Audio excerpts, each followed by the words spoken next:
I got my PhD in the field of organic chemistry, postdoc at Stanford University, joined the group of a man who was going to win a Nobel Prize in chemistry, voted one of the top 50 most influential minds in the world. I was a visiting scholar at Harvard University. I've spoken at every major university in this country, have over 650 research publications, voted the R&D magazine Scientist of the Year. I'm in the National Academy of Inventors. I'm a member of the American Association for the Advancement of Science, over 120 patents. Started 7 or 8 companies. We work in areas that range from medicine to material science to electronics, computer memory, medical devices. We work across a broad range of areas. But more than any of that, what means the most to me is that I'm a Jew who believes that Jesus is the Messiah. I grew up just outside of New York City. I thought everybody was Jewish. I didn't even know that there was anything else.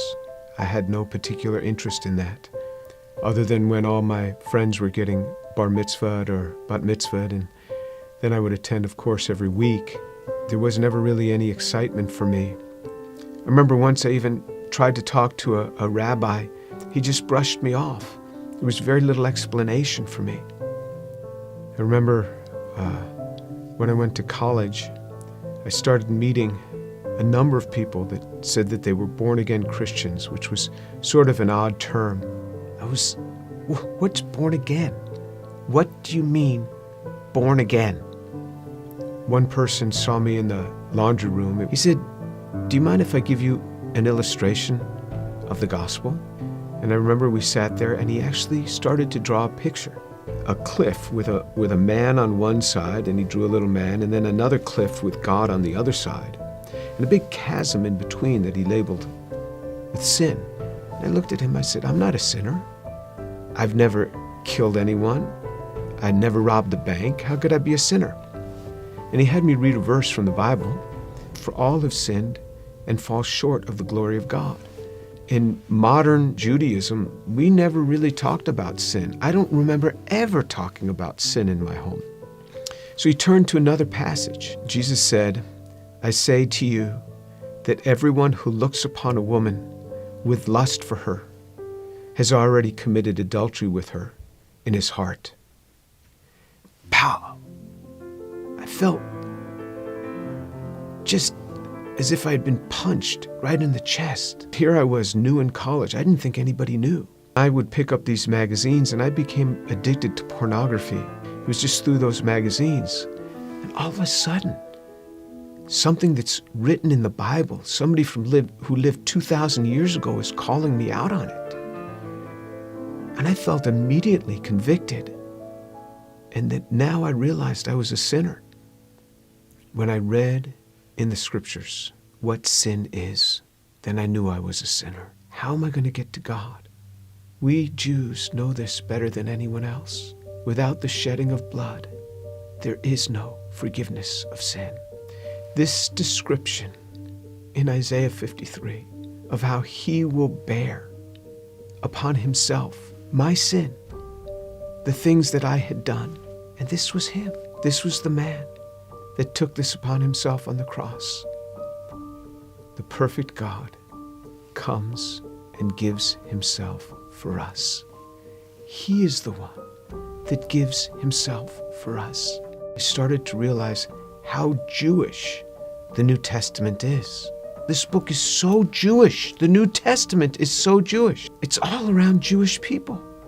And then on November 7th, 1977, I was all alone in my room.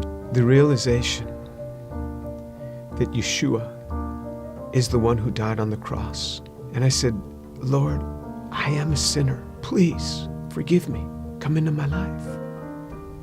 And then all of a sudden, someone was in my room. And I opened my eyes. I was on my knees. I opened my eyes. Who's in my room? That man, Jesus Christ, stood in my room. This amazing sense of God. Jesus was in my room and I wasn't scared. All I started doing was just weeping. The presence was so glorious because he was there in my room on that day. And I didn't want to get up. And this amazing sense of forgiveness just started to come upon me. That was him. Finally, I got up. I didn't know what to do. I didn't know who to tell. Here's this Jewish kid from New York City. What am I going to say? My cousins were shocked. How could you do that? You're Jewish. Telling my mother how I had invited Jesus into my life. She didn't say much. She was weeping. She told my father they weren't happy at all. And she said, I don't blame them for killing Jesus after the things that he said.